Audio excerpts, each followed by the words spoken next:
Kalau kalian lihat di bola dunia, di globe ataupun di atlas, di peta, itu dikecilin. Ya, globenya double juga. Golongan double juga itu. Kita sengaja memang dibunuh seperti itu. Dan Jepang masuk ke Indonesia karena dijemput oleh beberapa orang yang mengaku dirinya sebagai ulama. Dengan taktik untuk memburu babi menggunakan anjing. Ternyata anjingnya lebih lapar daripada babi. Dan Jepang kembali ke negara asalnya itu karena ada bom Nagasaki dan Hiroshima. Bukan karena orang sakti yang ada di negeri kita. Nah, kependudukan Belanda di Indonesia, agresi demi agresi yang dilakukan oleh Belanda di Nusantara mampu merobohkan semua kerajaan-kerajaan yang ada di Nusantara. Terakhir Yogyakarta tunduk kepada Belanda dengan memberikan kedaulatan kepada Belanda. What? Indonesia sejak dulu kala tetap dipuja-puja bangsa. Yang sering ditebarkan oleh Senahagranyo ini adalah seolah-olah mereka ini adalah pahlawan, seolah-olah mereka ini adalah orang-orang yang alim yang datang untuk membantu dan membela kaum pribumi. Sehingga ketika ada kaum pribumi yang mencoba untuk melawan penjajah, mereka akan dikatakan sebagai orang-orang yang anti terhadap agama, tidak diajarkan di dalam agama, dan segala macam. Karena tujuan dasarnya adalah untuk menghapus nilai-nilai kebenaran bahwa kita adalah sebagai yang memiliki tanah air ini untuk melawan penjajah. Mereka sangat anti terhadap perlawanan dari rakyat. Sehingga mereka menyebutkan bahwa orang-orang yang melawan penjajah ini sebagai kafir. Nah, kemudian Senahagranyo ini mengaku dirinya adalah seorang ulama yang ditakuti oleh kafir. Kalau bahasa Aceh masa perjuangan itu, pejuang kita menyebutnya kafe Belanda. Nah, jadi memutarbalikkan kisah yang sebenarnya, diaduk-aduk, itulah yang disebut dengan propaganda, bagian daripada propaganda. Nah, jadi bapak propaganda pada saat itu terkenal, namanya Senahagranyo. Kalau bapak provokator hari ini terkenal Bahar Gronje dan juga bapak angkatnya. Mencoba untuk mengobok-ngobok persatuan dan kesatuan dengan mengatasnamakan agama, menamakan dirinya sebagai ulama. Ini permainan Senahagranyo ini sangat luar biasa sekali ya. Sehingga banyak kaum-kaum yang mengadopsi cara dia untuk menguasai. Dan dia sangat doyan dengan perbudakan. Jadi TIJ, ada banyak sekali nama-nama teku ataupun habib yang tercatat sebagai pengkhianat di Aceh. Banyak.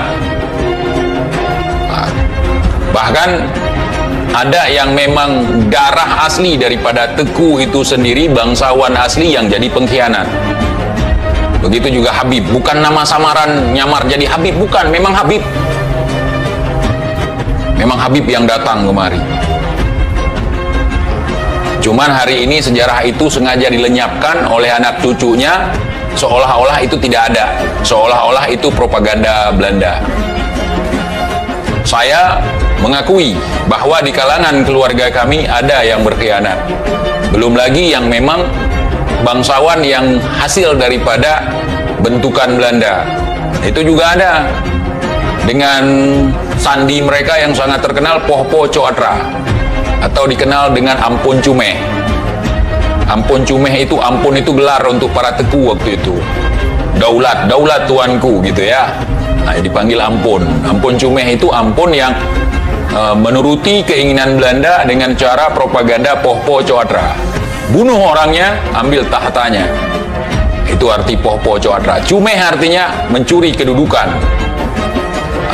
Mancu itu mencuri, meh itu meja atau kursi, kedudukan.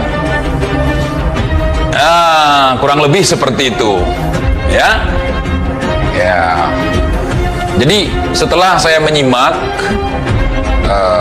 apa yang terjadi di negeri kita, kisruh mulai dari perang Belanda, kita nggak ke perang Portugis ya, perang Belanda aja kemari, itu banyak sekali persamaan. The Fede et Impera, ya, politik adu domba. Kenapa itu penting? Mengingat negeri kita ini sangat luas. Saking luasnya negeri kita, di dalam globe atau dalam peta dunia, itu seolah-olah kecil Indonesia. Tapi kalau kalian tahu, sebenarnya Indonesia ini sangat luas. Tapi sengaja dikecilin pada peta. Ya, itu salah satu propaganda perang. Propaganda penjajah. Paham ya? Paham. Untuk kalian yang ahli sejarah tentu paham. Kalau kalian lihat di bola dunia, di globe, ataupun di atlas, di peta, itu dikecilin. Ya, globenya double juga. Golongan double juga itu. Kita sengaja memang dibunuh seperti itu. Dan Jepang masuk ke Indonesia karena dijemput oleh beberapa orang yang mengaku dirinya sebagai ulama. Dengan taktik untuk memburu babi menggunakan anjing. Ternyata anjingnya lebih lapar daripada babi. Dan Jepang kembali ke negara asalnya itu karena ada bom Nagasaki dan Hiroshima. Bukan karena orang sakti yang ada di negeri kita.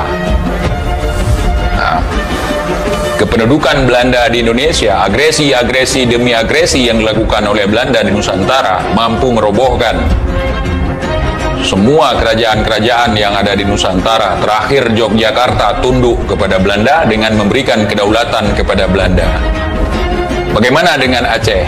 Aceh hancur lebur karena ada pengkhianat. Pengkhianat. Ingat itu teman-teman yang di Aceh semuanya. Kita hancur karena pengkhianat. Ya, ada 3 orang pengkhianat yang sangat terkenal di Aceh ini. Saya nggak mau menyebutkan namanya karena anak cucunya tersinggung kepada saya. Mereka hari ini mencoba mengotak-ngatik sejarah, seolah-olah leluhur mereka pejuang, padahal pengkhianat. Nah, bahkan keluarga kami dihabisi oleh mereka semua tanpa ada rasa kasihan prihatin, sehingga bayi di dalam ayunan pun ditembak pada masa itu. Tapi karena memang takdir Allah, mereka harus selamat, sehingga masih ada dari keluarga-keluarga kita yang terselamatkan. Bahkan kenapa di Aceh ini banyak sekali gelar ataupun marga yang tersembunyi karena perang silih berganti. Mulai perang Belanda, perang Portugis, perang Belanda, perang Jepang, kemudian perang Cumbo.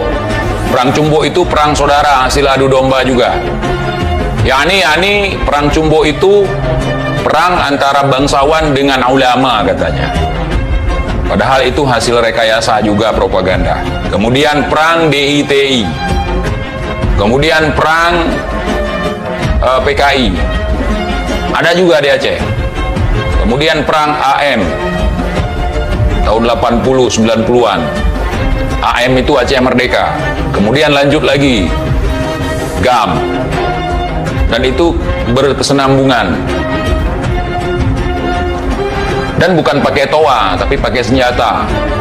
Di tengah memanasnya polemik perihal Habaib Bani Alawi, imigran asal Hadramaut Yaman yang dipertanyakan identitas nasabnya sebagai keturunan Nabi Muhammad SAW karena belum terkonfirmasi secara ilmiah. Salah satu pendakwah Balawi yang paling kontroversial, Bahar bin Smith, kini semakin disorot publik oleh statement-statementnya dalam membela terah kelompoknya terlalu frontal dan provokatif. Alih-alih meredam suasana untuk mencari solusi terbaik untuk mengakhiri polemik ini, Bahar Smith justru semakin menambah kisruh dan kegaduhan, khususnya di media sosial. Bukannya mengedukasi umat sebagaimana perannya sebagai ulama yang mengedepankan keilmuan berbasis data, dalil, hujah, atau argumen yang ilmiah. Yang ada justru menyulut sumbu peledak yang menarah. Terjadinya perang narasi dan opini yang semakin menjalar liar dan melebar kemana-mana. Tak jelas juntrungannya. Bahar Smith pun jadi bulan-bulanan warganet diserang dan dibombardir dari berbagai sudut, disebabkan oleh penyikapannya yang penuh arogan dan membabi buta dalam menyerang balik pihak-pihak yang dianggap sebagai lawannya. Entah itu soal tes DNA, pembuktian klaim nasab lewat nakobah-nakobah internasional, atau debat ilmiah dengan kitab-kitab nasab rujukan. Salah satunya ada nama Teuku Iqbal Johar yang lebih dikenal sebagai TIJ, kreator YouTube yang kritis dalam menyikapi isu-isu yang berkembang di media sosial. Kali ini TIJ melontarkan kritikan pedas pada Bahar Smith dengan menyebutnya sebagai reinkarnasi Snoekhorgrons, orientalis ternama berkebangsaan Belanda yang paham tentang agama Islam dan mempunyai pengalaman bergaul dengan orang-orang Aceh selama di Mekah. TIJ bahkan menjuluki Bahar Smith sebagai Snoekhorgrons karena memiliki kesamaan sejarah dengan pola dividend impera, politik adu domba sebagaimana diterapkan Belanda saat selama 350 tahun menjajah Indonesia. Menurut TIJ, sebagaimana Snoekhorgrons punya kontribusi bagi Belanda dalam memperkuat kolonialismenya yang banyak memanipulasi sejarah dan melemahkan rakyat Indonesia lewat politik adu domba. Itu Bahar Smith juga berhasil merusak persatuan umat dengan cara yang sama dan serupa. Indonesia tanah air beta, pusaka abadi nan jaya.